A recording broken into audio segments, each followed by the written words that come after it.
Arthur Chickering, Seven Vectors, done by Susan Erickson, ED 829. Chickering is a native of Framingham, Massachusetts, right up the road from where we are in Regis.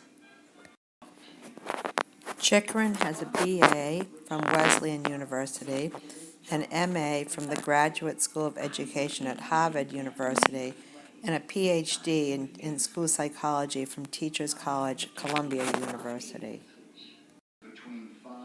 Chickering worked at Goddard College in Vermont, Memphis State in Tennessee, and George Mason University right outside of D.C.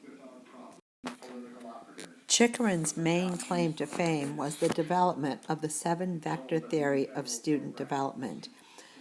Chickering spent a lot of time researching college students between sophomore and senior year. He then tried to figure out what made them tick the most, what influenced them during their development from this time frame. Even though Chickering's seven vectors were written 45 years ago and revised 21 years ago, they are still used in a lot of dissertations that I found online. Vector 1 is developing competence, and there's on this pitchfork here, there are three times. There's the intellectual, which is when students are starting to build critical thinking skills. They're able to comprehend, analyze, and synthesize, and they're also able to integrate more points of views. There is the physical time, which is the athletic, artistic, developing pursuits that one keeps throughout their lives, and they're able to physically accomplish tasks. And then finally, there's the interpersonal time, which is the ability to tune into others' thoughts, respond to those people appropriately, and put aside your own personal goals aside for the good of a group. Vector 2 is managing your emotions. Being able to come to grips with emotions and how to act appropriately and how to deal with emotions such as anxiety, depression, guilt, and shame are all considered part of Vector 2. These emotions can't be denied, but you need to learn how to manage them carefully so that they don't become overwhelming. Students need to be able to control these emotions in a manner that they don't start controlling them in a negative manner. Likewise, positive emotions also need to be acknowledged. In Vector 3, college students are starting to become more emotionally independent. You now don't need others' approval. You see an increase in being able to solve problems. You can determine your own path.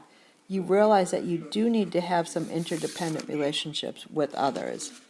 You go from when you first come to college relying on your parents to then relying on your peers and then other adults, then your parents, to colleagues in similar programs. But now you're self-directed. Relationships start to shift from reliance to a restructuring of that relationship. Students need to be able to walk away from close relationships in order to stand up for their own beliefs. In Vector 4, students now appreciate and understand others at a deeper level. They're more accepting of different cultural groups. They're also more skilled at developing and maintaining a long-term relationship.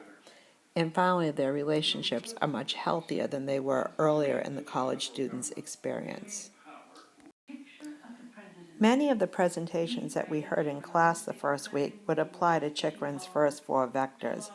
For example, in developing competence, any type of freshman leadership training or leadership training in general would develop intellectual, physical, and interpersonal skills.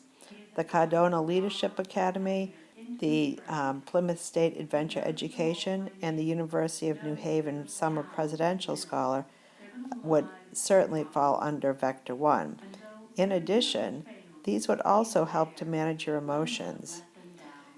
The other ones that these would also cover is moving towards autonomy and towards interdependence.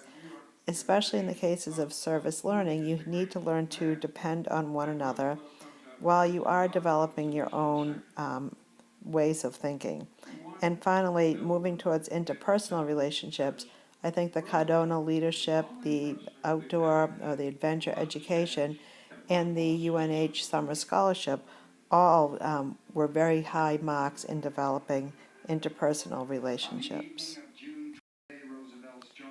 These are the resources used for this presentation.